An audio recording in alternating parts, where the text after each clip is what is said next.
नमस्ते साथीहरू, म चाहिँ आज त्रिवेणी मेलामा ठ्याक्कै भन्नुपर्छ है साथीहरू। त्रिवेणी मेलामा चाहिँ नि के रहेछ भित्रमा छिर्दैछु है साथीहरू। भित्र जान लागेको छु, बाटोमै छु।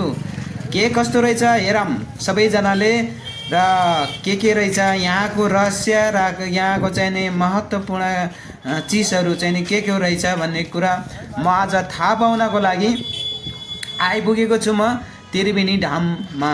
र यहाँबाट चाहिँ हामी हिँड्दै जाँदैछौँ। यहाँ चाहिँ नि धेरै पुरानो रहस्यहरू बोकेको त्रिवेणी धामको चाहिँ नि एकदम पुर्खैदेखि हाम्रो जिजु बाजुदेखि नै यहाँ चाहिँ नि नुहाउन आउने माघे औँसीमा चाहिँ नि पवित्र स्थल हो भनेर भन्नुहुन्थ्यो।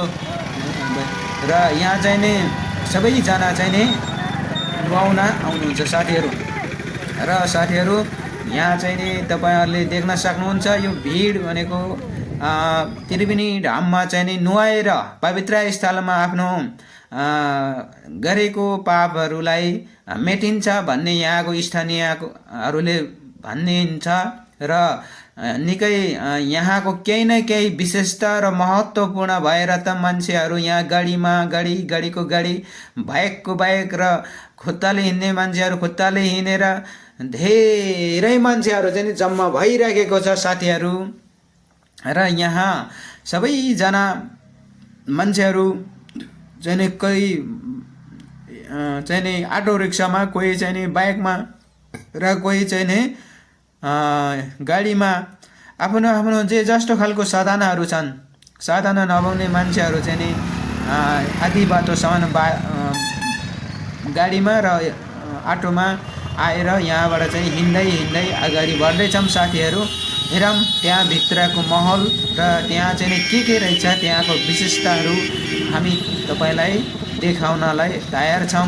भिडियो अन्तिमसम्म स्क्रिप नगरिकन हेर्नुहोला र पहिला प्रथम यो भिडियोलाई सब्सक्राइब गर्नुहोला भन्न चाहन्छु।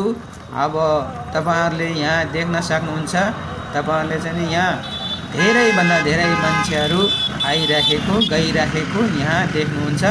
र यहाँको विशेषताहरू के रहेछ तपाईहरुलाई जस्ताको तस्तै म प्रस्तुत गर्दैछु। साथीहरू हेर्नुहोला अन्तिमसम्म स्किप नगरिकन है साथीहरू। तपाईहरुलाई म यहाँ मेहनत गरेर दुःख गरेर चाहिँ नि बठाउँदैछौँ।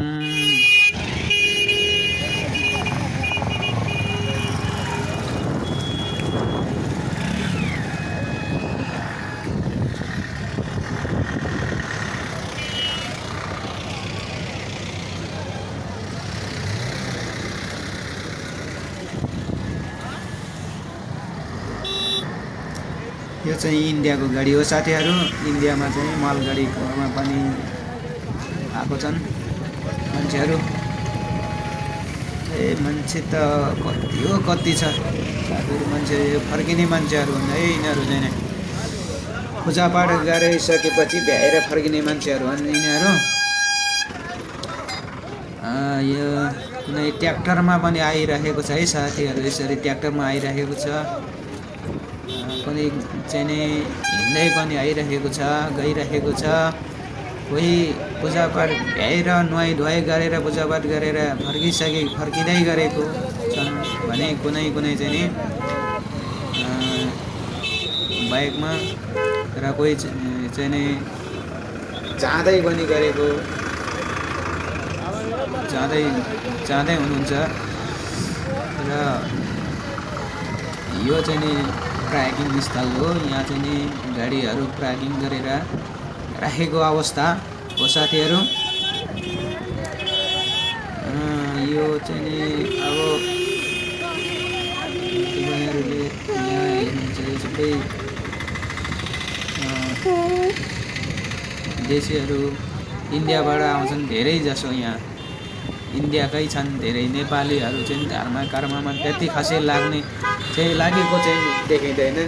नेपालीहरू छन् तर यहाँ चाहिँ नि इन्डियाबाट टाढाबाट चाहिँ नि बसहरू गाडीहरू नै रिजर्भ गरेर चाहिँ नि टाढादेखि आइरहेको छ। कोही नजिकबाट आउनेहरू चाहिँ हिँड्दै चाहिँ नि आफ्नो काबाट कोही आटोमा आउँदैछन् जाँदैछन् साथीहरू। कोही गाडीमा गइरहेको छ, कोही आइरहेको छ, आउने जाने क्रम चाहिँ नि रोकिएको छैन।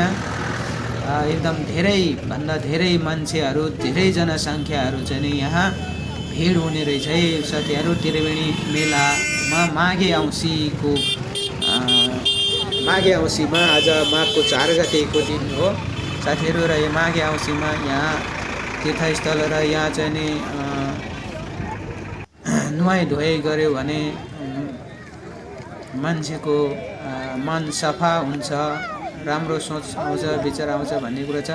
हाम्रो घर चाहिँ नि यता हो है साथीहरू। पुर्खा हाम्रो बाबुबाजेले चाहिँ नि त्यहाँ यो डाँडाभन्दा 3 त 4वटा डाँडा कटाएर यहाँ चाहिँ नि तेजीको पत्ताहरू बोकेर यहाँ आउनुहुन्थ्यो उहाँहरू चाहिँ नुहाउनको लागि।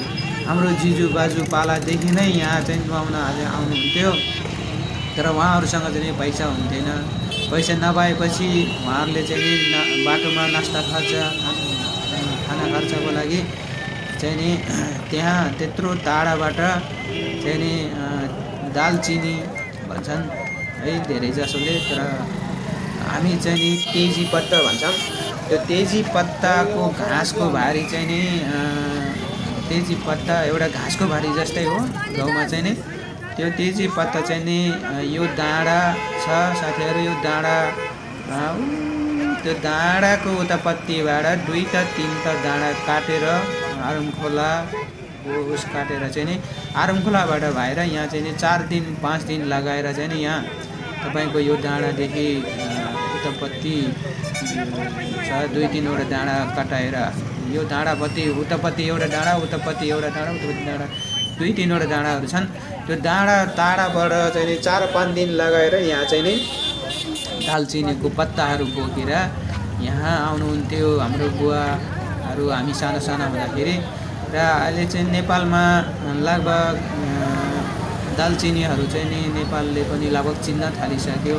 दालचिनी चाहिँ अब विज्ञानमा पनि विज्ञहरूले पनि यो चाहिँ नि घरेसी दैनिक उपयोग गर्न पर्ने एउटा आयुर्वेदिकको लागि चाहिँ नि काम लाग्ने कुरा रहेछ भन्ने चाहिँ विज्ञहरूले पत्ता लगाइसकेपछि आयुर्वेदले चाहिँ नि जसलाई चाहिँ नि आयुर्वेदका विज्ञहरू हुनुहुन्छ उहाँहरूले चाहिँ पत्ता लगाइसकेपछि इन्डियाले चाहिँ धेरै पहिलादेखि नै पत्ता लगाइसकेको कुरा हो। तर हाम्रो देशमा चाहिँ बल्ल 26-27 वर्ष जति भएको छ हाम्रो देशमा चाहिँ नि दालचिनीहरू चाहिँ नि दैनिक हाम्रो खाने तरकारीमा चाहिँ नि प्रयोग गरेर खानुपर्ने रहेछ। हामीलाई चाहिँ नि स्वास्थ्यको लागि यो चाहिँ नि फाइदाजनक हुँदो रहेछ भन्ने कुरा चाहिँ नि हाम्रो देशमा हाम्रो गाउँतिर चाहिँ नि लगभग 25-26 वर्ष मात्रै भएको छ यो दालचिनी। त्योभन्दा पहिला चाहिँ हामी बारीमा जति पनि घाँस जस्तै हुन्थ्यो अनि भैँसीलाई काटेर दिन्थे, त्यो घाँसहरू खान्थेन। तर यो घाँस तर आजभोलि चाहिँ बिग्न थाल्छ। यहाँ चाहिँ धेरै भिडमा आइपुगेछ है साथीहरू। म चाहिँ धेरै भिडमा छौँ, नजिकै आइपुगेछौँ साथीहरू।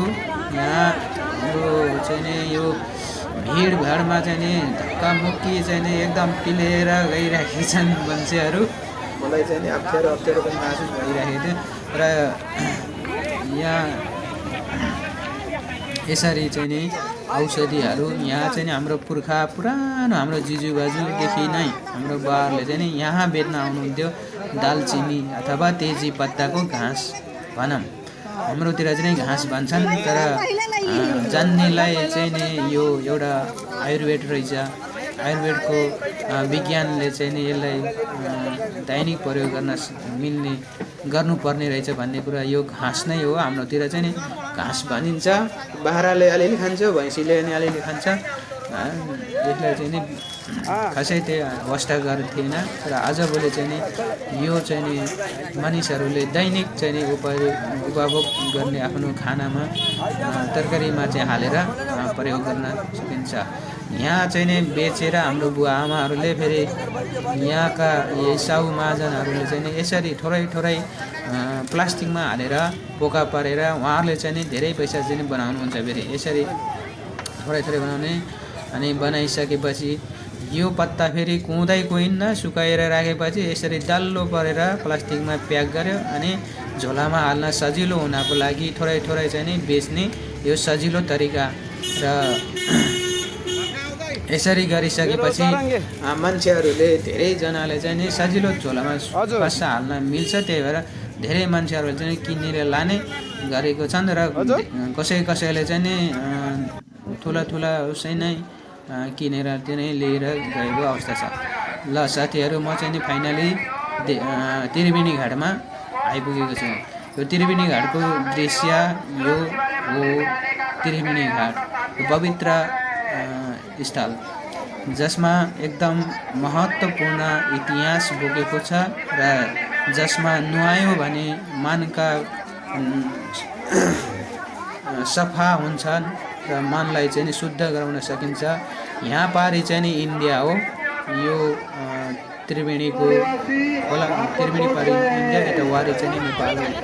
यहाँ शिवजीको मूर्ति एकदम छ। यहाँ चाहिँ नि पूजा पाठ गर्ने, उहाँलाई चाहिँ नि ढोक्ने, जल चढाउने चाहिँ हुन्छ नुहाई धुवाई गरिसकेपछि। र अनि यतापट्टि धेरै भक्तजनहरू चाहिँ नि धेरैभन्दा धेरै छन्। यहाँ चाहिँ नि आज चाहिँ नि धेरै मान्छेहरू चाहिँ नि जम्मा भएका छन्। यहाँ चाहिँ नि नुहाई धुवाई गरेर यहाँ चाहिँ नि माघको औँसीको दिनमा चाहिँ नि धेरै नुहाई धुवाई गऱ्यो भने मनमा शान्त हुने, शान्ति हुने, मन सफा हुने, होइन, अशुद्ध विचारहरू चाहिँ नआउने, शुद्ध विचारहरू आउने भन्ने मानिसहरूको जनविश्वास छ। र त्यही विश्वासले गर्दा मान्छेहरू चाहिँ धेरैजना चाहिँ यहाँ नुहाउन चाहिँ आउने, भिड घुइँचो चाहिँ लाग्ने यो माघे औँसीमै हो। र यहाँ नुहाइसकेपछि मान्छेहरूले जति नै पाप गरे पनि, पुरै नसकिए पनि धेरै कम हुन्छ, शरीरलाई पनि धेरै हलुङ्गो हुन्छ भन्ने मान्छेहरूको जनविश्वास छ। र त्यसै कारणले मान्छेहरू एकचोटि आइसकेपछि यहाँ धेरैजना चाहिँ धेरैचोटि आउँछन्। यहाँ दुखी गरिबहरूलाई पनि चामलहरू दान गर्ने गर्दछन् र पितृको नाममा, र कसैले पैसाहरू चाहिँ नि गरिबलाई दिने गर्दछन् भने यहाँ मान्छेहरू चाहिँ नि हरेक किसिमको व्यापारीहरू पनि धेरै छन् यहाँ, र व्यापारीहरूले आफ्नो आफ्नो व्यापार गरिरहेका छन्। र यो यहाँ चाहिँ नि धेरैभन्दा धेरै भक्तजनहरू चाहिँ नि माघे औँसीमा वर्षपछि नै आउने गर्छन्। इन्डियाको धेरै टाढाबाट पनि आउँछन् र यहाँ चाहिँ नि अब त्रिवेणीको नजिकैको मान्छेहरू, त्रिवेणी यहाँ तल त्रिवेणीको खोला किनारामा, नदीको किनारामा भएका मान्छेहरू पनि यहीँ चाहिँ आउँछन्। यहाँ चाहिँ किनभने यहाँ चाहिँ तीनवटा नाडीहरू एकै ठाउँमा चाहिँ जम्का भेट भएको, र जम्का भेट भएको ठाउँमा चाहिँ नुहाउँदा मान्छेलाई चाहिँ नि एउटा राम्रो खालको स्वास्थ्यलाई चाहिँ नि राम्रो हुने भन्ने एउटा जनविश्वास छ मान्छेहरूमा। किनभने यो त्रिवेणी घाटको यहाँ मन्दिरहरू छन् साथीहरू, र अब लगभग भ्याइएको छ। अब चाहिँ नि अन्तिम हो, अब त निस्किनको लागि गेटनिर आइपुगेको छ साथीहरू। फेरि भेटौँला। जय होस्, जय नेपाल। सब्सक्राइब गर्नुहोला।